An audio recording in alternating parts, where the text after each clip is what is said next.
Silakan. Yang terakhir siapa tadi? Pak Hasbi ya? Mohon izin Pak ya. Pak Hasbi. Oke, ya silakan. Bismillahirrahmanirrahim. Assalamualaikum warahmatullahi wabarakatuh. Dan selamat sore anak-anak semua. Waalaikumsalam. Waalaikumsalam. Selamat sore Pak. Bagaimana? Masih semangat menerima materi hari ini? Masih Pak. Kuat Pak. Sebelum kita mulai, saya mau cek dulu wajah-wajah anak-anakku sekalian yang ada di layar, apakah masih lengkap atau sudah ada yang ke belakang. Kita lihat dulu ya. Oke, alhamdulillah lengkap semua. Oke, sebelum kita lanjut, marilah kita berdoa agar kegiatan kita hari ini bernilai ibadah. Ya.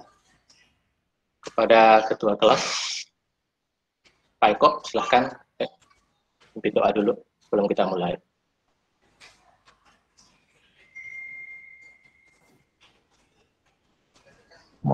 Mohon izin Bapak Guru, mohon latihan teman-teman sebelum memulai pelajaran ketiga pada hari ini.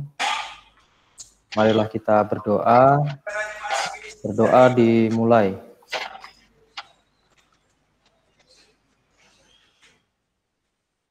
Berdoa selesai. Siap, sudah Pak. Makasih Naeko telah membimbing teman-temannya dalam doa, karena doa itu penting ya. Kegiatan kita itu harus diawali dengan berdoa. Ya, pertemuan kita hari ini kita masuk dalam full daring ya. Itu terbagi atas pertemuan kegiatan, yaitu tatap maya seperti ini dan nanti di luar tatap maya ini. Ya, jadi ada pengerjaan tugas nanti setelah pertemuan seperti ini ya, tatap kelas maya. Adapun tujuan kita pembelajaran hari ini, pertama, peserta didik atau anak-anakku sekalian, saya harapkan nanti mampu mengukur benda kerja dengan jenis alat ukur mekanik dengan tepat. Contoh, kalau kita akan mengukur kampas rem, kita menggunakan alat ukur mekanik jenis apa. Nah, yang kedua, anak-anakku saya harapkan nanti mampu menentukan hasil pengukuran alat mekanik dengan teliti. Contoh, pengukuran kampas rem ini seyogianya berapa, ya, jangan sampai nanti ketika anak-anakku nanti mendirikan sebuah bengkel, ada konsumen datang untuk mengganti kampas rem, ditanyanya nanti, kok kampas remnya sudah habis. Dasar habisnya itu ya kita harus ukur dulu dan bandingkan dengan di buku manual ya. Kemudian pembelajaran berikutnya nanti ini peserta didik atau anak-anakku sekalian nanti mampu mempresentasikan penggunaan alat ukur mekanik dengan langkah yang benar. Jadi karena kita daring sekarang ya, saya harapkan anak-anakku nanti di rumah setelah pertemuan ini membuat proyek, membuat sebuah video animasi atau mendokumentasikan kegiatan dengan mengukur apa yang ada di sepeda motor. Contoh, mengukur free play, pedal, rem, menggunakan mistar ya. Karena di rumah anak-anakku sekalian saya beranggapan bahwa semuanya punya mistar ya. Karena seperti adiknya SD atau SMP pasti punya mistar ya. Kemudian yang terakhir nanti saya harap mampu merawat alat ukur dengan baik dan benar. Jadi setelah selesai dari ini ya, karena alat ukur itu perlu perawatan yang sangat signifikan, atau ya karena alat ukur itu presisi ya, jadi satu debu saja yang menghalangi ketika mengukur itu sudah mempengaruhi hasil ketika kita akan mengukur. Jadi perawatannya memang harus ekstra ya. Jadi setelah pembelajaran ini Bapak harap anak-anakku semua mampu merawat alat ukur nantinya ketika kita sudah tatap langsung di workshop, ya. Mungkin anak-anakku sekalian tanya, apa kira-kira manfaat ya dari mempelajari alat ukur ini, ya. Alat ukur ini merupakan salah satu roh atau salah satu inti dalam dunia otomotif, ya. Kita tak mungkin akan mempelajari bagaimana kampas rem, bagaimana motor bakar, ya, kalau tidak ada alat ukur, karena semua itu butuh angka, butuh ukuran, ya.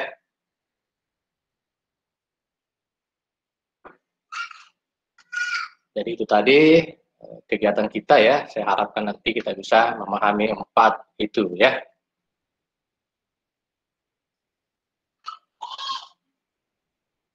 Sebentar saya akan tampilkan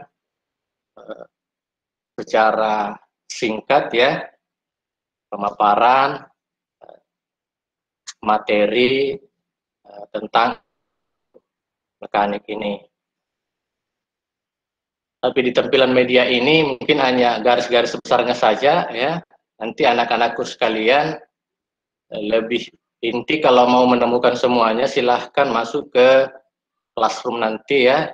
Alamatnya nanti Bapak berikan di sini atau berikan nanti di WA grup kelas. Nanti anak-anakku sekalian mengakses di situ dan mendownload semua materi yang Bapak bagi, ya. Bagaimana anak semua? Sudah muncul? Sudah Pak. Muncul Pak. Oke. Di sini alat ukur mekanik. Apa itu alat ukur mekanik? Yaitu alat ukur yang penggunaannya secara mekanik. Alat ukur mekanik ini pada umumnya digunakan untuk mengukur panjang, lebar, kedalaman, diameter luar, dan diameter dalam sebuah benda. Alat ukur mekanik antara lain yang dominan digunakan di sepeda motor, itu antara lain mistar, filler gauge, jangka sorong, mikrometer, dial indikator, silinder bore gauge. Nah, mistar itu digunakan untuk apa? Pertama, mistar dipakai untuk menggantikan straight edge untuk memeriksa kerataan, misalnya kerataan kepala silinder, sepeda motor, atau mobil. Satuan ukuran yang terdapat pada mistar baja adalah sentimeter, milimeter, atau inci. Selain mistar baja di bengkel juga sering digunakan mistar gulung untuk mengukur bagian yang cembung, menyudut, cekung, dan benda-benda panjang dan tak bisa diukur dengan mistar baja. Alat ukur mekanik yang kedua ada filler gauge, ya. Filler gauge ini digunakan untuk meletakkan alat dalam posisi yang benar untuk menyesuaikan jarak ketebalan, ini ya, clearance, peralatan mesin, memeriksa keausan pada komponen-komponen, dan mengukur alur-alur berukuran kecil. Contoh lain penggunaan ini ketika kita akan mengukur celah katup yang ada pada sepeda motor, ya, kita menggunakan alat ukur ini. Oke, tapi Pak Hasbi sebelum lanjut bisa diperbesar show-nya biar kelihatan mantap PowerPoint-nya.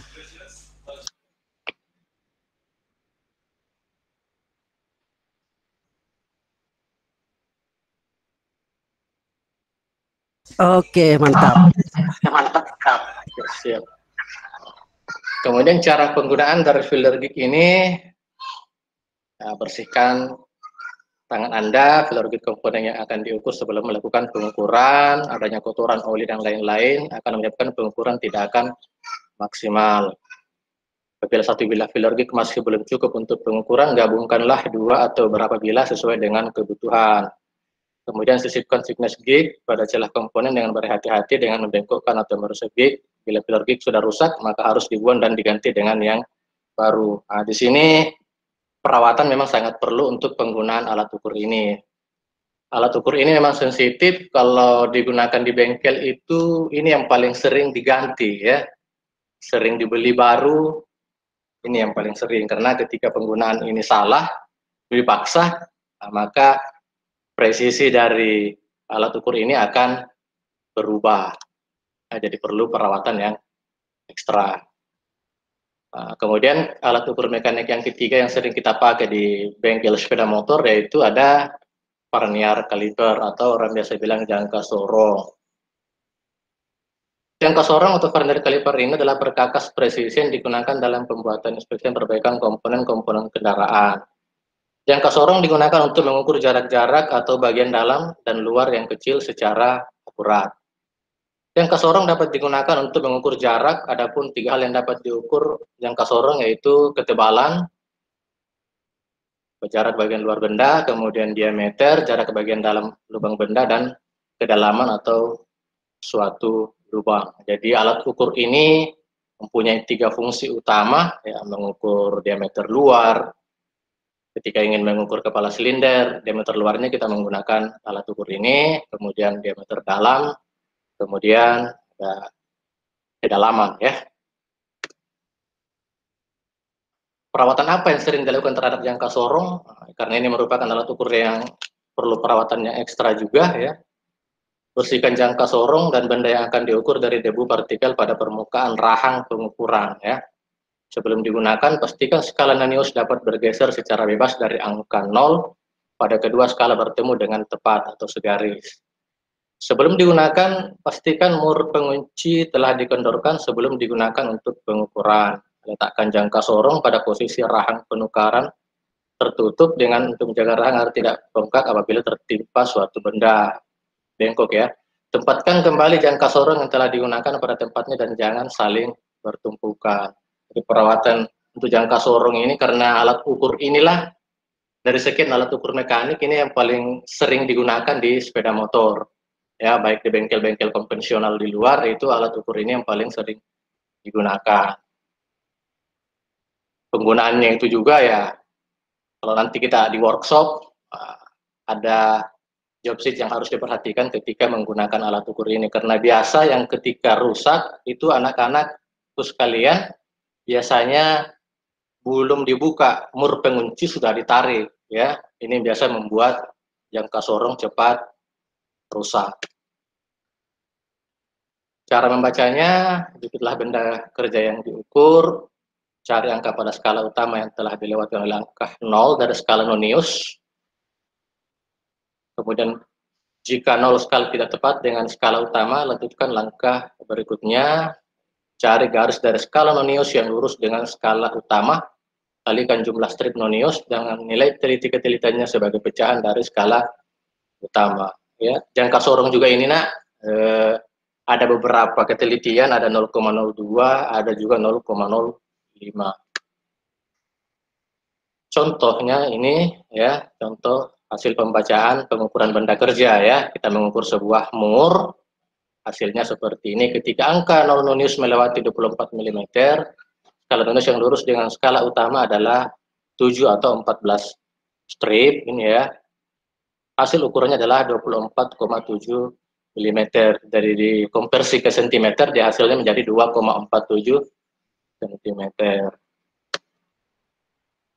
Alat ukur berikutnya ada mikrometer. Nah, mikrometer ini ada sedikit berapa jenis, ada mikrometer luar, mikrometer dalam.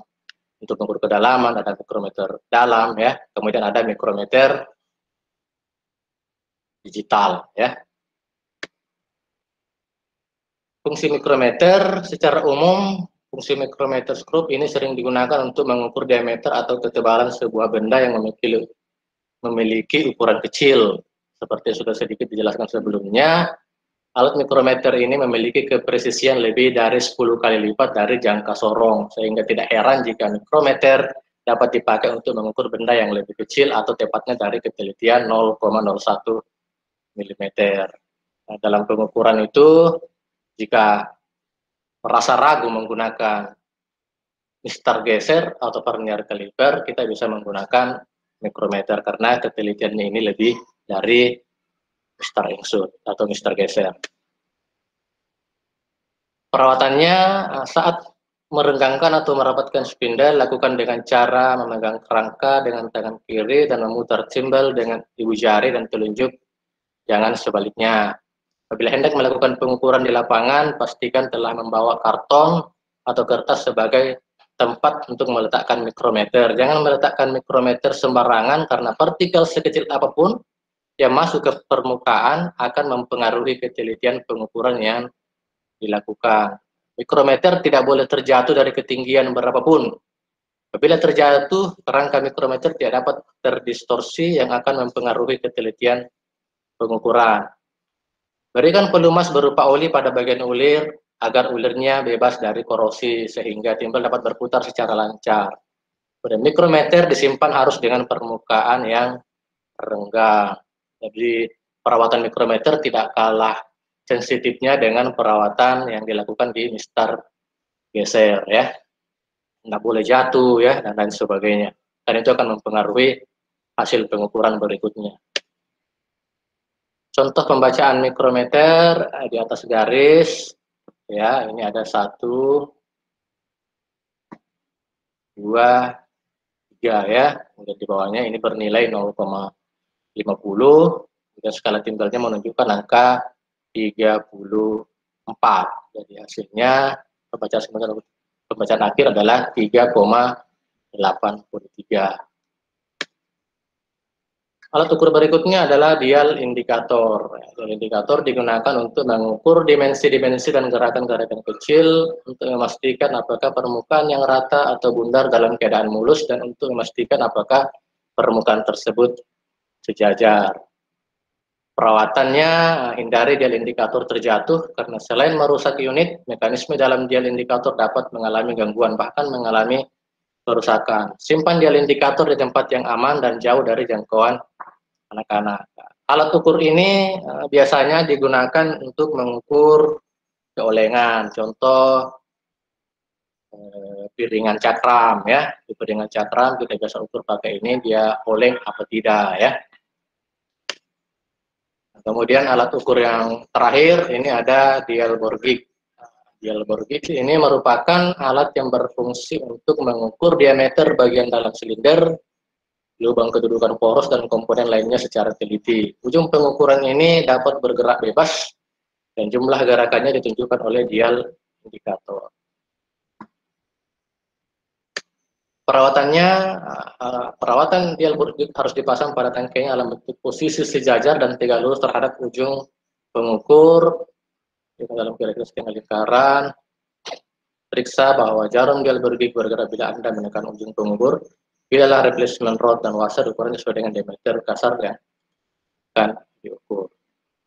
Jadi pengukuran alat ukur dial indikator ini biasa digunakan untuk mengukur silinder ya, mengukur diameter dalam silinder untuk mengetahui apakah ini harus di oversize nantinya atau tidak ya, seperti itu.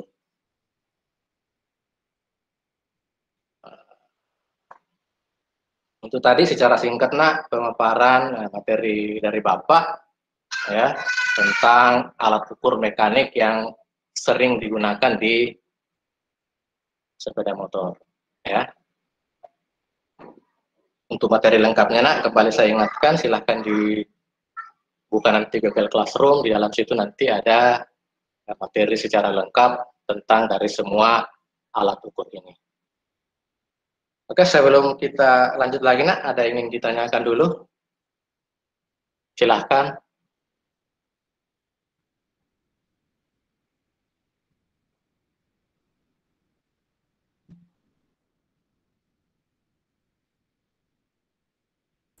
Oke, lanjut.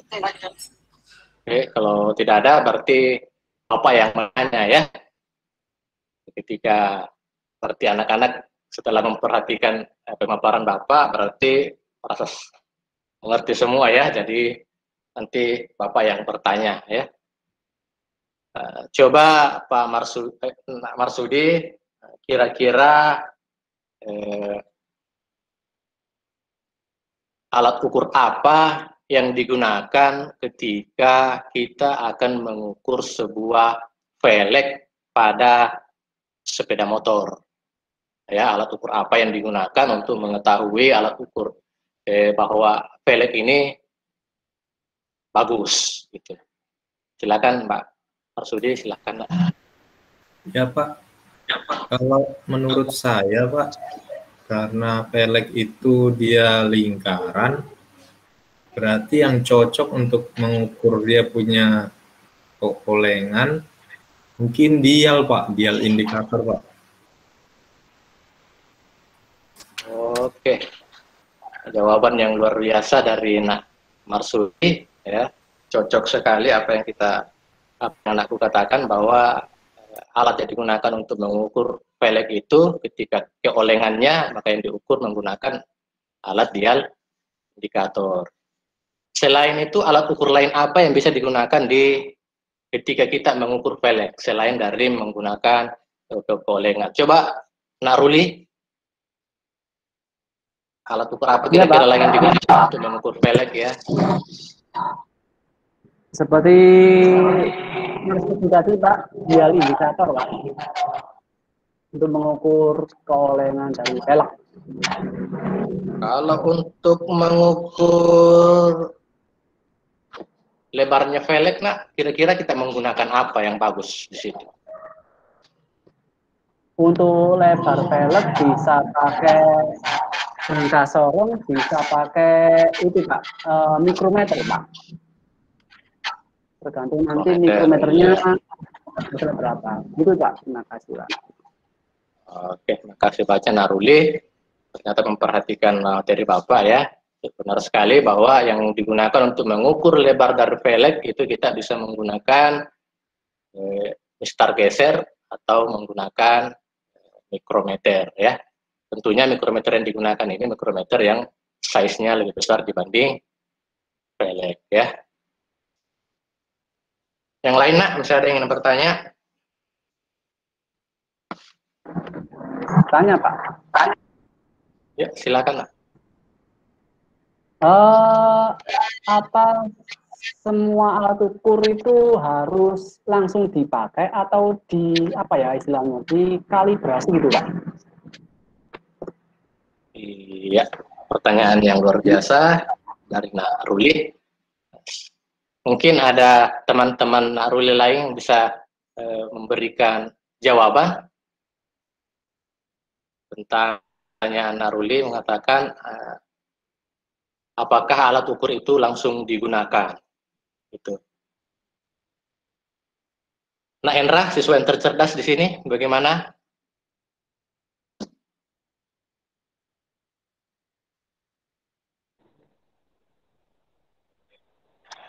Ya Pak, saya akan selalu ranking 1 di kelas Pak. Saya rasa Pak, menurut buku kita yang ada di kelas Pak, saya baca itu harus dikalibrasi dulu Pak. Kalau tidak dikalibrasi Pak, itu pengukurannya bisa salah Pak. Terima kasih. Terima kasih banyak Nak Hendra atas partisipasi jawabannya. Teman-teman yang lain, saya ingin mencoba menjawab pertanyaan Naruli. Ukur sebelum digunakan itu perlu diapakan dulu. Oke. Kalau nggak ada ya, nanti kita jawab bersama. Memang benar dikatakan Nak Hendra bahwa alat ukur sebelum kita gunakan itu memang harus dikalibrasikan kembali ya, dinolkan kembali, diatur kembali seperti sedia kala, supaya hasil pengukuran yang didapat itu betul-betul presisi, betul-betul hasil yang diinginkan ya. Jangan sampai 0,0 itu bisa mempengaruhi kinerja mesin ya. Jangan sampai ketika kita mengukur kedalaman silinder, mengukur diameter silinder, ketika mau oversize, kita salah ukur. Yang harusnya kita ukur oversize 0,025, kita karena salah ukur, kita langsung oversize 0,50 bahkan atau langsung 0,75. Itu kan nanti akan merugikan konsumen ya, seperti itu. Masih ada Nak pertanyaan yang lain? Karena ini pertemuan sinkron pertemuan tatap maya kita ya, masih ada nanti kita lakukan di asinkron ya.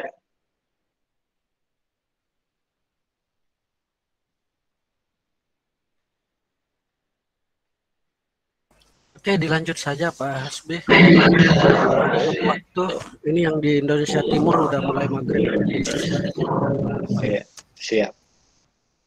Oke, itulah tadi beberapa informasi dari Nak Ruli, dari Nak Marsudi ya.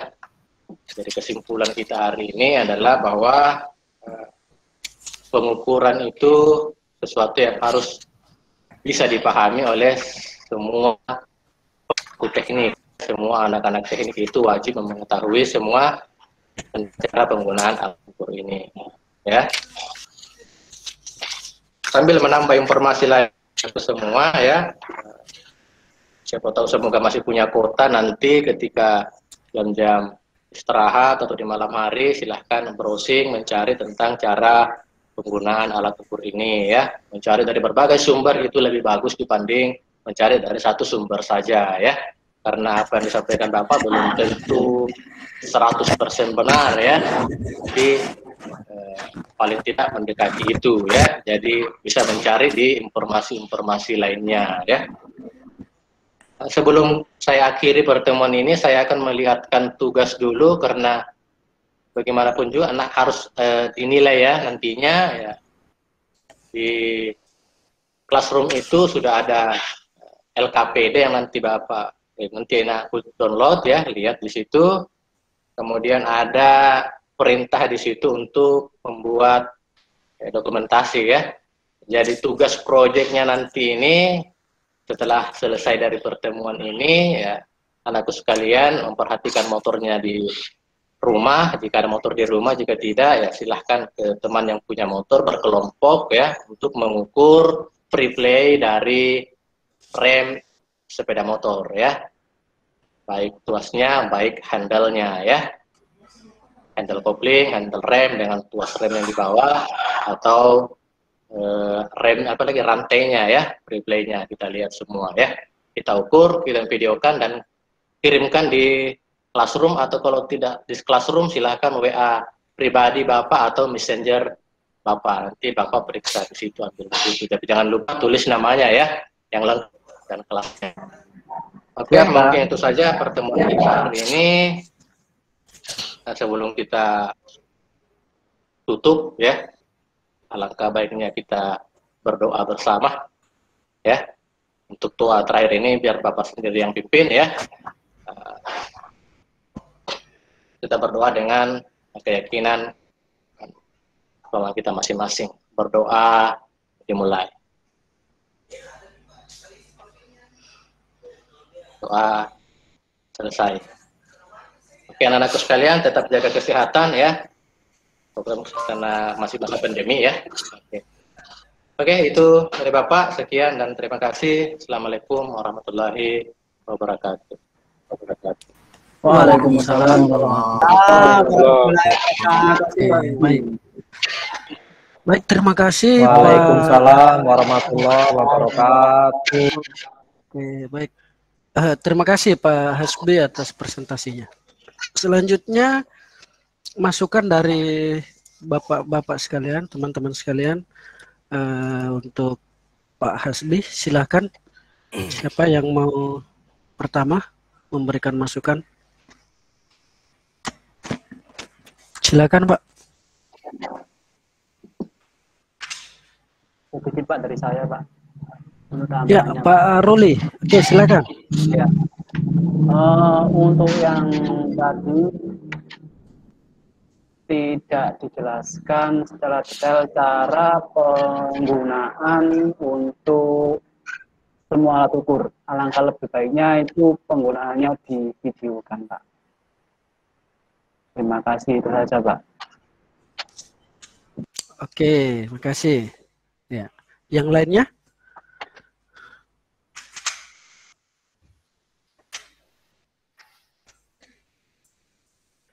Tentang cara penggunaan alat ukur Pak Ruli ya.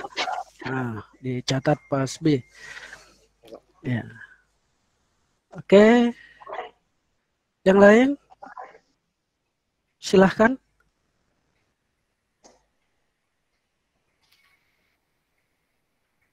Tidak ada? Oke, kalau tidak ada, Pak Samsudin, silakan.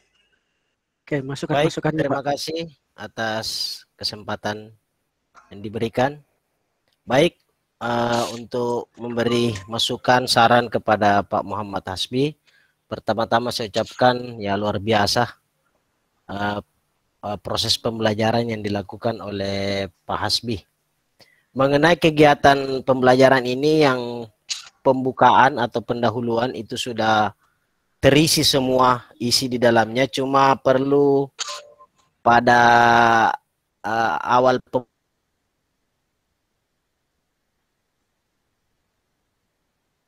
pembukaan itu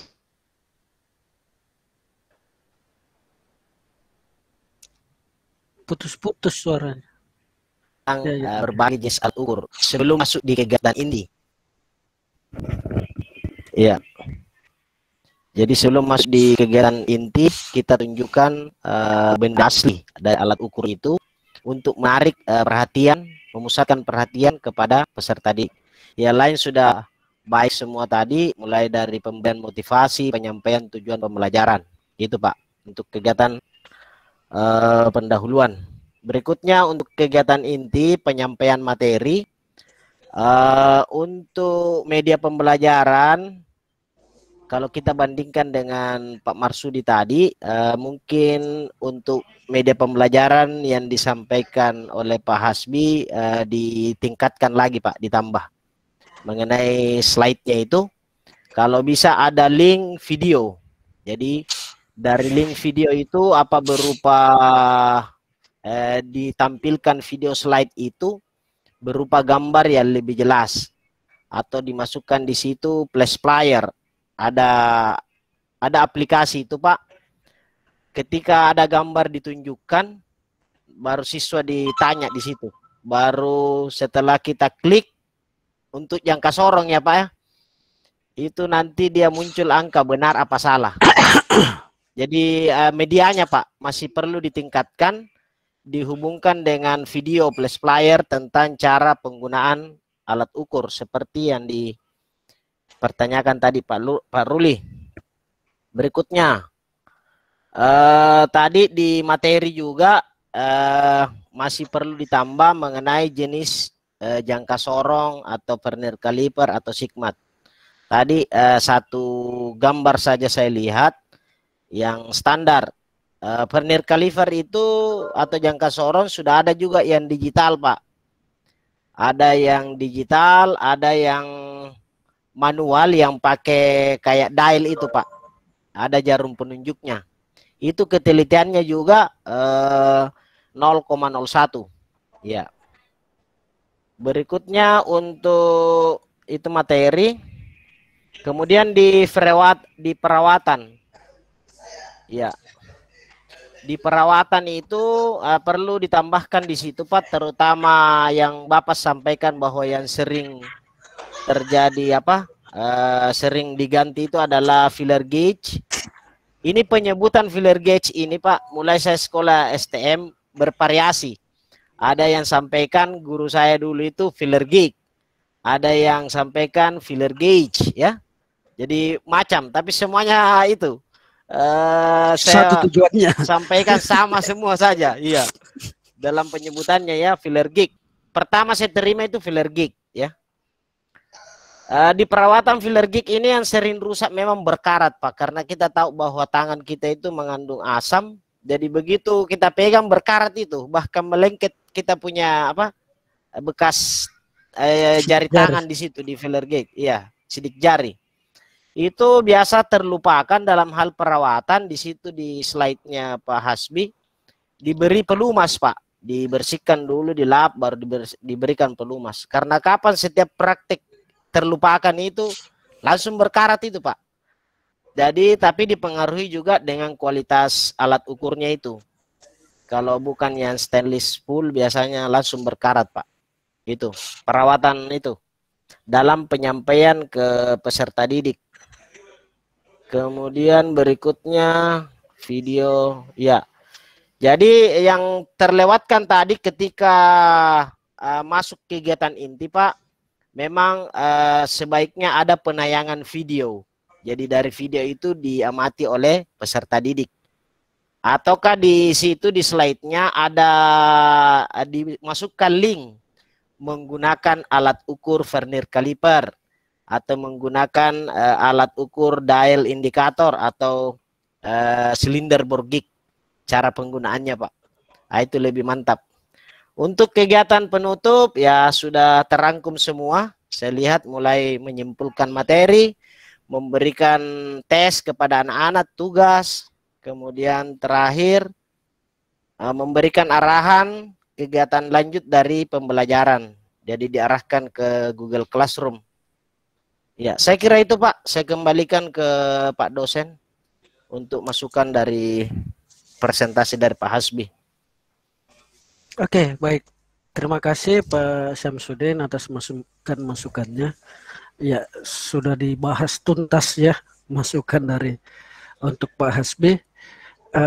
Kalau Pak Syamsuddin tadi mengenai materi-materinya, saya akan coba berikan masukan di RPP-nya Pak Hasbi.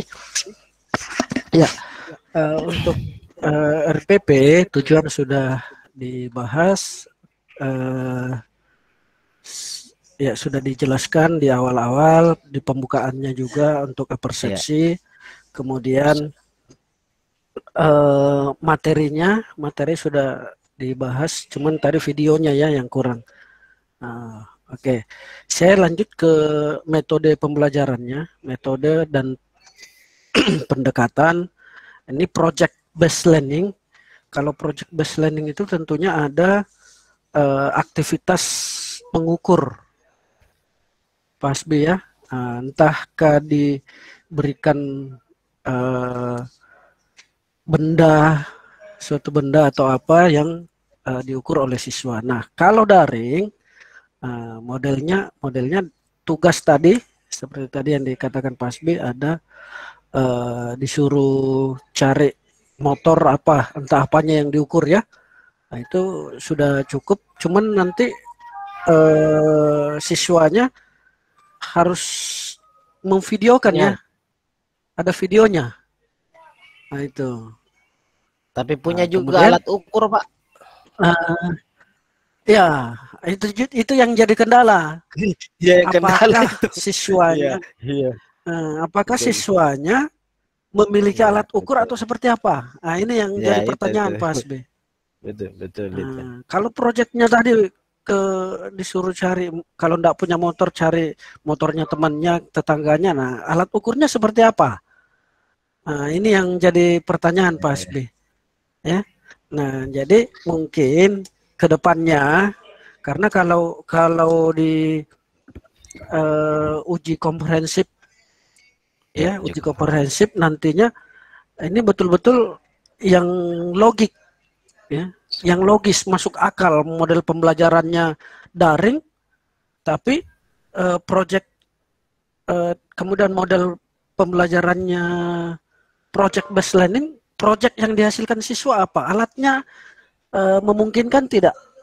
Nah, ini untuk semua ya, untuk semua. Ini masukan salah satu penilaian yang bisa mengangkat nilai, bisa juga menurunkan nilai. Karena tidak logisnya atau logisnya dalam mengatur metode kita, model pembelajaran kita, bahan dan alat yang kita gunakan dalam proses pembelajaran. Seperti itu Pak Hasbi ya. Nah, ini mungkin masih per teaching, masih proses diberikan masukan-masukan seperti apa prosesnya dalam pembelajaran nantinya. Sehingga masukan-masukan sangat diharapkan kepada bapak-bapak semua. Kekurangannya di mana itu diperbaiki, kemudian yang sudah bagus dilanjutkan bahkan ditingkatkan lagi. Jadi seperti itu ya. Ada satu ini yang di RPP-nya Pak Hasbi, ada bahan di sini, bahannya kuota. Kuota ini sebenarnya tidak perlu dimasukkan dalam bahan, karena itu ya sudah jadi apa ya? Jadi kebutuhannya dalam daring. Nah, bahannya untuk alat ukur itu ya yang diukur misalkan apa kan gitu. Ya, bahan-bahan yang digunakan dalam proses pengukuran. Gitu, Pak Hasbi ya. Kalau sumber belajar ini buku yang relevan, oke lah. Oke. Ya, saya rasa itu kalau dari saya, Pak Hasbi.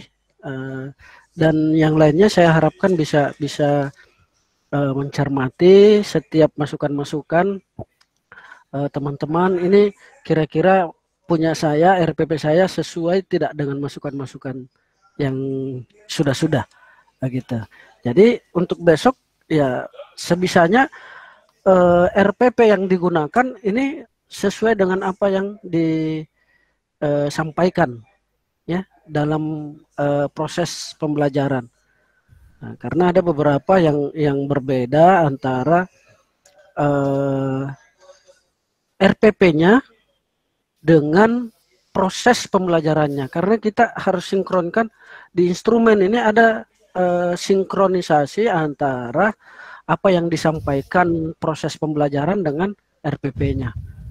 Jadi di sini kita menilai, ya bukan menilai sih, kalau menurut saya masukkan kekurangan dari RPP-nya, sinkronisasi RPP dengan proses pengajarnya, nah itu yang lebih ke situ ya.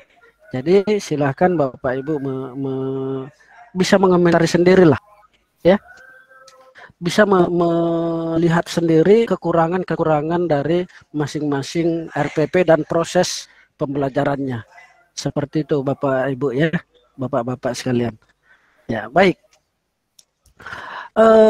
Sebelum kita akhiri, mungkin ada yang mau disampaikan atau seperti apa? Silakan. Ya, mohon izin Pak, ada sedikit ini mengenai proses meeting kita. Ya, mungkin silakan, pengaturan Pak. Waktu ini setiap peserta Pak, karena waktunya luar biasa ini, sudah 3 jam mungkin ya, hampir 3 jam. Jadi mungkin diatur waktunya supaya masih ada 5 orang teman kita yang belum tampil untuk sesi pagi, insya Allah besok dan sesi sore. Jadi pengaturan waktunya mungkin dipersingkat lagi Pak. Kemudian supaya bisa teratur, ya seperti itu. Ini kan yang seperti yang Bapak sampaikan tadi, Bapak dosen, bahwa kesesuaian antara RPP dengan kegiatan mengajar kita.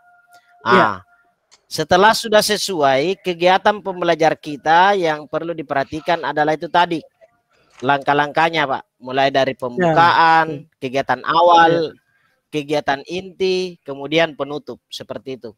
Jadi materi itu kalau sudah ditampilkan, misalnya slide-nya, medianya, sudah dilewati beberapa saja, dipercepat saja Pak, ya, supaya waktunya itu bisa sampai. Ini kan masih per-teaching, ya itu. Berikutnya Pak, yang perlu diperhatikan juga, mungkin sudah ada penyampaian ke peserta ini, apakah nanti pada saat PPL nanti diarahkan untuk RPP luring, ya. Karena kalau saya lihat angkatan pertama bukan peserta PPG dari UNM, tapi dari perguruan tinggi lain itu diarahkan ke luring proses pembelajarannya. Jadi divideokan Pak. Kalau 2020 itu divideokan pada saat dia mengajar. Jadi betul-betul mengajar kayak apa ya, suasananya itu didatangkan peserta didik, itu yang di-upload videonya Pak. Ya, saya kembalikan itu Pak yang bisa sampaikan ke Pak Sul. Ya, kalau informasi mungkin belum ada ya ke peserta untuk PPL-nya. Bagaimana Pak? Sudah ada informasi? Belum Pak. Belum ada. Belum ada ya. Ya, oke. Ya. Ditunggu saja. Kalau angkatan pertama UNM itu dia luring. Oh iya, luring. Luring. Angkatan pertama luring, jadi pesertanya diminta menghubungi kepala sekolah untuk meminta izin.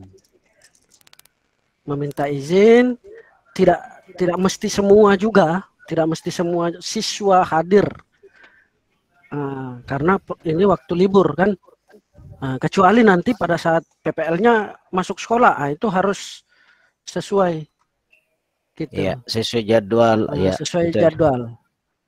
Kalau masih dalam waktu libur, itu peserta akan diminta disurati.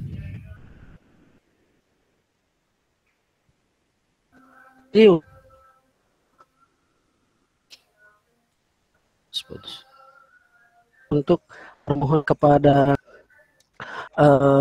kelas dan begitu. Tapi itu nanti mungkin teknisnya lain lagi untuk yang angkatan 2 ini. Ya. Siap, Pak. Siap. Oke, baik. Ya, nanti ditunggu saja informasinya seperti apa. Oke, baik. Demikian peer teaching kita hari ini. Mari sama-sama kita mengakhiri dengan melafazkan hamdalah. Alhamdulillah. Alhamdulillahirabbil alamin. Alhamdulillah.